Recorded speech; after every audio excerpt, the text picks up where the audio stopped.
किसी भी given hyperbola पर किसी भी गिवन एक्सटर्नल पॉइंट से बच्चों हम लोग दो टेंजेंट्स ड्रॉ कर सकते हैं, ये बात आपको पता है। बच्चों हमें यहाँ पर कोई हाइपरबोला गिवन है जिसकी इक्वेशन ये है, और साथ में बच्चों हमें कोई पॉइंट गिवन है P जिसके कोऑर्डिनेट्स भी आपको पता है। अब इस पॉइंट से बच्चों इस हाइपरबोला पर हम लोग दो टेंजेंट्स ड्रॉ कर सकते हैं। भाई एक टेंजेंट हम ये ड्रॉ कर सकते हैं और एक टेंजेंट हम ये ड्रॉ कर सकते हैं। We can draw two tangents from this external point to this hyperbola and let those tangents are touching at point T and T dash. तो ये जो T और T डैश हैं बच्चों, इन्हें हम लोग क्या कहा करते हैं? इन्हें हम लोग कहा करते हैं बच्चों पॉइंट्स ऑफ कांटेक्ट, यानी कि स्पर्श बिंदु। और जब इन पॉइंट्स ऑफ कांटेक्ट को हम लोग ज्वाइन कर देते हैं तो हमें जो मिलती है बच्चों उसे हम कहा करते हैं कॉर्ड ऑफ कांटेक्ट, और हमें कॉर्ड ऑफ कांटेक्ट की ही इक्वेशन को बच्चों फाइंड आउट करना है। P के कोऑर्डिनेट्स आपको ऑलरेडी गिवन है x1 y1। मैं मान लेता हूं बच्चों ये जो पॉइंट्स ऑफ कांटेक्ट हैं इनके कोऑर्डिनेट्स हैं x2 y2 और x3 y3। मैंने जिन पॉइंट्स ऑफ कांटेक्ट को बच्चों T और T डैश नाम दिया उन्हें मैंने x2 y2 और x3 y3 नाम दे दिया। तो बच्चों यदि हम पॉइंट T पर जो टेंजेंट है उसकी इक्वेशन के बारे में बात करें, अर्थात इक्वेशन ऑफ PT के बारे में बात करें बच्चों, so PT is the tangent at point T to the given hyperbola.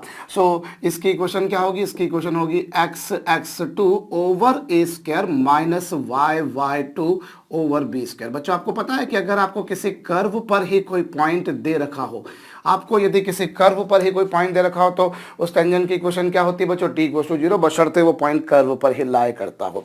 सो यहाँ पर जो साहब PT है उसकी इक्वेशन ये होगी। और ठीक इसी तरह से बच्चों अगर मैं PT डैश टेंजेंट की इक्वेशन बात करूं तो वो क्या होगी बच्चों? x(x3) over a square minus y(y3) over b square. कुछ ये आ जाएगी बच्चों, is equal to 1, sorry is equal to 1, क्योंकि RHS में 1 गिवन था। So this is the equation of tangent at point T जो कि PT है। लाइकवाइज बच्चों this is the equation of tangent at point T dash जो कि PT dash है।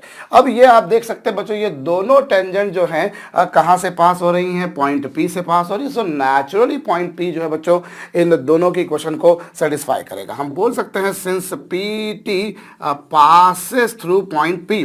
बच्चों चूंकि ये कहां से पास हो रही है? चूंकि ये पॉइंट P जिसके कोऑर्डिनेट्स x1 y1 है से पास हो रही है। सो x1 जो है बच्चों x1 y1 गिवन लाइन यानी PT की इक्वेशन को सेटिस्फाई करेगा। सो आप देख सकते हैं बच्चों की कुछ ऐसी पिक्चर बनेगी और इसको मैं मान लेता हूं समीकरण नंबर 1। इसी तरह से बच्चों जो PT डैश है वो भी कहां से पास हो रही है बच्चों? वो भी x1 y1 से ही पास हो रही है। सेम सेंटेंस मैंने एज इट इज यहां पर रिपीट किया बच्चों। तो ये x1 y1 जो है बच्चों इस इक्वेशन यानी PT डैश को सेटिस्फाई करेगा, सो दैट आपको कुछ ऐसी पिक्चर मिल जाएगी। सो ये आपके पास में बच्चों सेकंड इक्वेशन आ गई। अब फिर वही घिसी पिटी सी बात बच्चों, अगर मैं इक्वेशन नंबर फर्स्ट और सेकंड को देखूं, from equation number first and second एक बात मैं देख सकता हूं बच्चों, फर्स्ट और सेकंड को यदि मैं देखूं तो मैं पाऊंगा कि जो x2 y2 जो कोऑर्डिनेट्स आपको दिखाई दे रहे हैं और जो x3 y3 आपको जो कोऑर्डिनेट्स नजर आ रहे हैं बच्चों, ये x2 y2 और x3 y3 सेटिस्फाई, ये किसको सेटिस्फाई करेंगे बच्चों? x2 y2 और x3 y3 satisfy x1 x over a square minus y1 y over b square is equal to 1। आप देखिए बच्चों इस इक्वेशन में यदि मैं x2 y2 रख देता हूं तो इक्वेशन 1 बनेगी जिसका RHS 1 है और यहां पर भी 1 है। मतलब मैं कह सकता हूं कि x2 y2 इस इक्वेशन को सेटिस्फाई कर रहा है। ठीक इसी तरह से बच्चों x3 y3 भी इस इक्वेशन को सेटिस्फाई कर रहा है। मतलब मैं यूं कह सकता हूं कि x2 y2 और x3 y3 इस लाइन पर लाई कर रहे हैं और ये एक लाइन की इक्वेशन भी है साथ में। This is the equation of A line. मतलब देखिए हम फिर वही स्टेप बाय स्टेप चलते हैं। x2 y2 इसको सेटिस्फाई कर रहा है, मतलब x2 y2 इस पर लाई कर रहा है। x3 y3 इस पर इसको सेटिस्फाई कर रहा है, मतलब x3 y3 इस पर लाई कर रहा है। और ये एक लाइन की इक्वेशन है। मतलब this is nothing but the equation of line joining T and T dash, that is x2 y2 and x3 y3। सो बच्चों ये x2 y2 और x3 y3 को ज्वाइन करने वाली लाइन की इक्वेशन है और इन दोनों को ज्वाइन करने वाली लाइन को ही हम लोग कहते हैं बच्चों chord of contact. So ultimately the conclusion is that this chord of contact equation is this.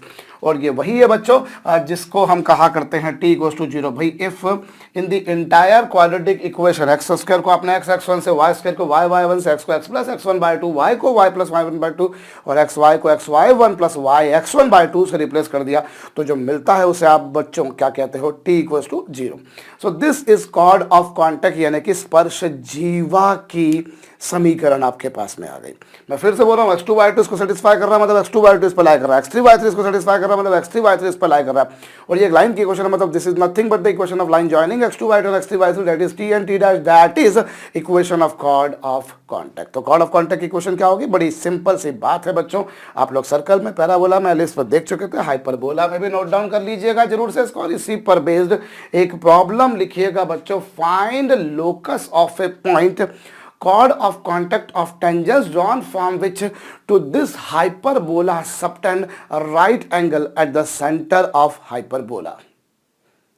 I repeat, determine locus of a point, tangents chord of contact of tangents drawn from which subtend right angle at the center of hyperbola। Video को रोक करके कीजिएगा बच्चों। देखिए, आपको किसी point का locus बताना है भाई, you have to find out locus of this point. जबकि ये गिवन है कि इन दोनों को ज्वाइन करने वाले, जो इससे आपने जो टेंजेंस ड्रॉ करी उसकी जो कॉर्ड ऑफ कॉन्टैक्ट है वो कॉर्ड ऑफ कॉन्टैक्ट इस हाइपरबोला के सेंटर। और हाइपरबोला का सेंटर क्या होता है बच्चों? जो आपको इक्वेशन गिवन हो, हाइपरबोला का सेंटर माशाल्लाह ओरिजिन होता है।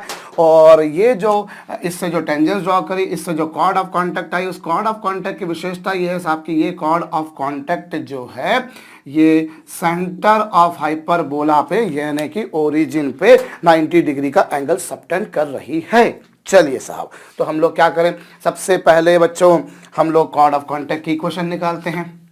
हम लोग कॉर्ड ऑफ कॉन्टैक्ट की इक्वेशन निकालते हैं, तो कॉर्ड ऑफ कॉन्टैक्ट की इक्वेशन बच्चों t = 0 होगी। भाई मैंने मान लिया कि इसे x1 y1, तो कॉर्ड ऑफ कॉन्टैक्ट की इक्वेशन ये हो गई जो कि आप जानते हैं। सो ये जो आपने देखा बच्चों, जो मैंने ब्लू कलर से इंडिकेट किया, वो क्या है? वो और कुछ नहीं बच्चों, that is something pair of straight line, POSL। वो POSL है जो कि इस हाइपरबोला और इस लाइन के इंटरसेक्शन पॉइंट्स को ओरिजिन से ज्वाइन करती है। और किसी भी गिवन कर्व और गिवन लाइन के इंटरसेक्शन पॉइंट को ओरिजिन से ज्वाइन करने पर जो POSL बनती है उसकी इक्वेशन कैसे निकाली जाती है? उसकी इक्वेशन निकालने का तरीका ये होता है कि आपको जो कर्व की इक्वेशन दे रखी है, आप उस कर्व की इक्वेशन को होमोजीनियस बनाओ। और होमोजीनियस बनाने के लिए जो कांस्टेंट टर्म है उसमें 1 स्क्वायर का मल्टीप्लाई करो।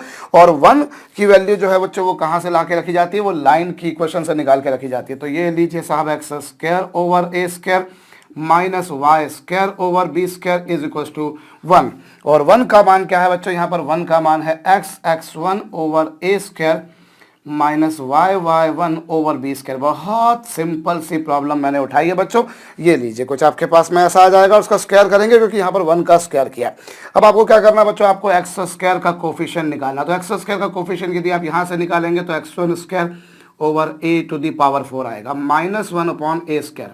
यदि मैं LHS वाले टर्म्स को RHS पर लेकर चला जाऊं, लाइक वाइज बच्चों जब मैं y² की बात करूंगा तो वो हो जाएगा y1² / b⁴ माइनस क्या बच्चों? माइनस आपके पास में 1/b²। क्योंकि एक मिनट, यस, माइनस नहीं, ये प्लस हो जाएगा, ये प्लस हो जाना है क्योंकि ये माइनस का टर्म RHS पे चला जाएगा। भाई इसका स्क्वायर करोगे तो ये तो स्क्वायर आएगा और ये जाकर बच्चों वहाँ पे जाके माइनस हो जाएगा। और इस पर स्क्वायर करोगे तो ये भी प्लस हो जाएगा, लेकिन ये माइनस जाकर वहाँ पे प्लस हो जाएगा। बच्चों कुछ ऐसी पिक्चर आएगी और भी कुछ आएगा, लेकिन मुझे उसमें कोई दिलचस्पी नहीं। मुझे तो बच्चों ऐसे केस में क्या होता है, अगर कोई pair of straight line perpendicular होता है, एक बड़ा सिंपल सुच्चा लुच्चा किस्म का तरीका ये होता है कि x² और y² के कोफिशिएंट्स का सम हम कितना कर दें बच्चों? 0। So this is the coefficient of x² and this is the coefficient of y²। So locus will be बच्चों x² / a⁴ plus y² / b⁴। Locus निकालना तो बाद में आपको जनरलाइज भी करना पड़ेगा। और a² बच्चों RHS पे जाके माइनस का जो था वो प्लस का हो जाएगा, और b² जो माइनस का था बच्चों वो प्लस का हो जाएगा। So this is the locus of point tangents chord of contact of tangents drawn from which to the given hyperbola subtending right angle at the origin.